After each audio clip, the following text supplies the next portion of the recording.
阳无对待至理纯然理天无寒暑冷热，总是恰是温度，无拘无束，亦无阴阳之对待，只有纯然一团理气。理天已跳脱一切阴阳对待，故无阴阳寒暑之分别对待，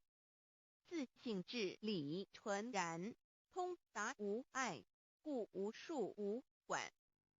暇无事，任遨游先天妙境门卷来，或下棋，或将琴弹弦，暇无事则任意遨游，